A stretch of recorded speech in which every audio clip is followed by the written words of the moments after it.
Welcome back, sports fans. The Lady Broncos volleyball team had a big ranked matchup in Edmond on Friday night, and it turned into a big night for the Lady Broncos. The 19th ranked Lady Chos and the 8th ranked Lady Lopers went back and forth all throughout the matchup, with each team seeming to get the upper hand at every serve. The Lady Chos wound up winning the first set and dropping the second to the Lopers. The Lady Broncos would not be shut down as they went on to win the next two sets, securing the victory for UCO. While this ranked matchup was a huge up for them, the job was still not finished. The Fort Hays State Tigers came to town the next day and were sent home with their tails tucked as the Lady Broncos stayed hot and won 3-0 in this matchup. They are on the road tomorrow to Wichita, Kansas to take on Newman at 6 p.m. Moving over to the football field, the Broncos were on the road last week and it was one with a lot on the line. The Broncos made the 2.5-hour ride to Tahlequah to face off against the Northeastern Riverhawks. Not only were playoff hopes on the line for the Chos on Saturday, but also the President's Cup, which has called Edmond home for the last 8 years. The Broncos went into the matchup with a 3-4 record, while the Riverhawks were only 1-6. The Broncos dominated the first half with a 20-0 lead at the end of one and went into the half with a 23-7 lead over the Riverhawks. Northeastern came soaring back in the third with the two quick touchdowns to make the score 23-21 headed into the fourth.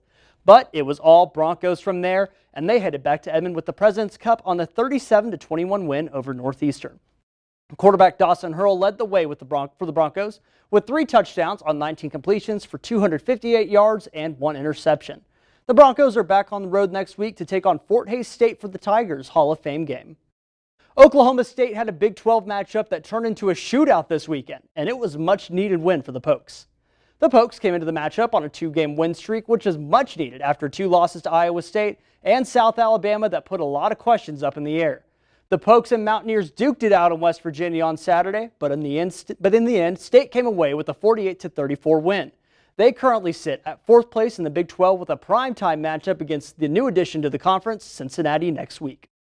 On the other side of the city, the Sooners welcome Central Florida to town for their first matchup coming off the bye week. UCentral's Ray Robinson went to the game and has more on this story.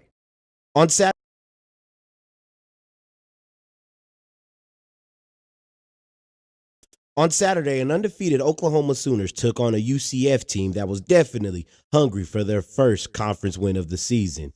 In a game that saw the Sooners highly favored to win, that prediction slowly started to go into question as numerous of missed opportunities to score on the board, missed field goals, slow offense, and lack of discipline is definitely a recipe to lose a game.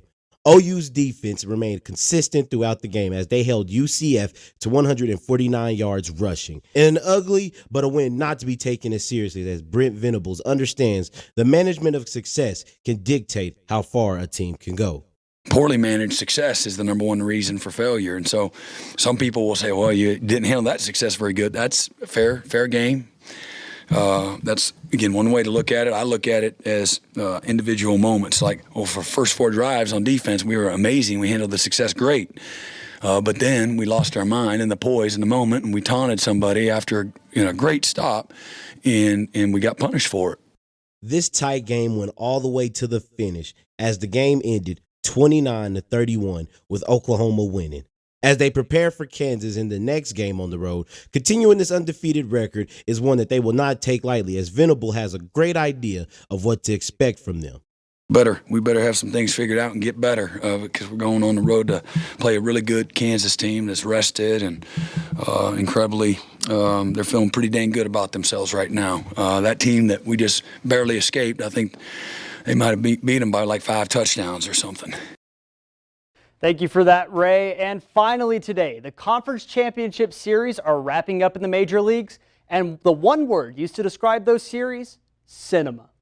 Let's start off in the ALCS. The Rangers and Astros have been in a battle for the conference crown, and it's been a fun one to watch.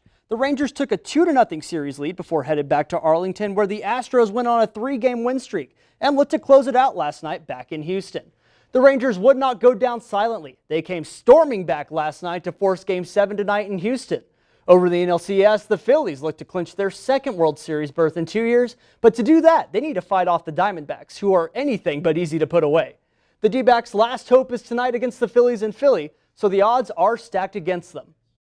And Emma, we've talked a little bit about this. You know that we're both big Dallas sports fans, yes. Cowboys, Stars, you name it, we're there.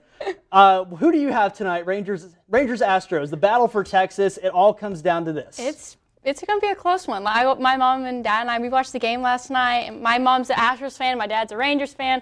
I've gone to Rangers games. I don't know. I can't say because I don't know. It's going to be all these games have been within a few runs. So it's going to be interesting to see what happens. Yeah, I'm kind of in the same boat. Funny fact about just like this series in general, the home team has not won a game.